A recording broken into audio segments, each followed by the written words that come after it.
Let's imagine we're a patchwork quilt. Each piece tells a story, a rhythm, a language, a flavor.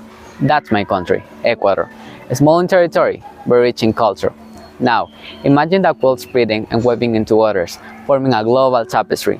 That is the power of cultural connection. As Ecuadorians, how do we open ourselves to the world without losing our essence?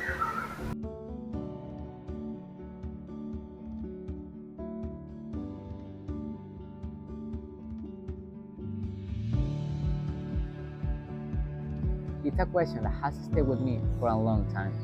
One of those that resounds softly in the back of your mind and never really fades. My name is Tabareli. I'm 16 years old, and today I want to share a reflection that comes not just from what I've learned, but from who I am. A proud Ecuadorian looking outward to the world.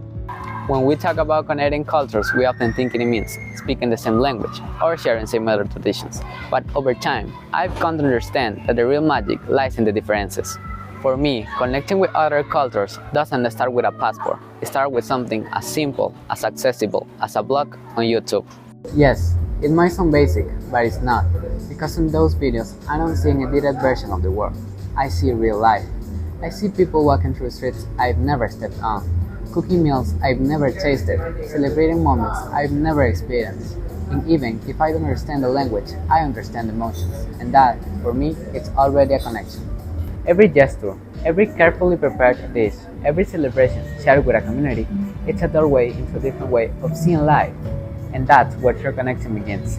Not in erasing our difference, but in recognizing and admiring them, in see the art they create, in reading the colors of their cultures as if they were a language without words.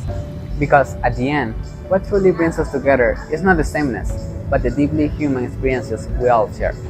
No matter where we're born, we all want to celebrate life, care for our families, and dreaming of something better. That's what connects us. Connecting with other cultures reminds me that I'm not alone, that out there, in every corner of the world, there are people living, loving, creating, and dreaming. And in each of their stories, there's also a part of mine. The world doesn't need more walls, it needs more bridges, and we, as Ecuadorians, were born with the strength to build them, because when we carry our culture with pride and open our minds to others, we don't just represent a country, we inspire a connection. So, let's not just be part of the world, let's be the reason it comes together.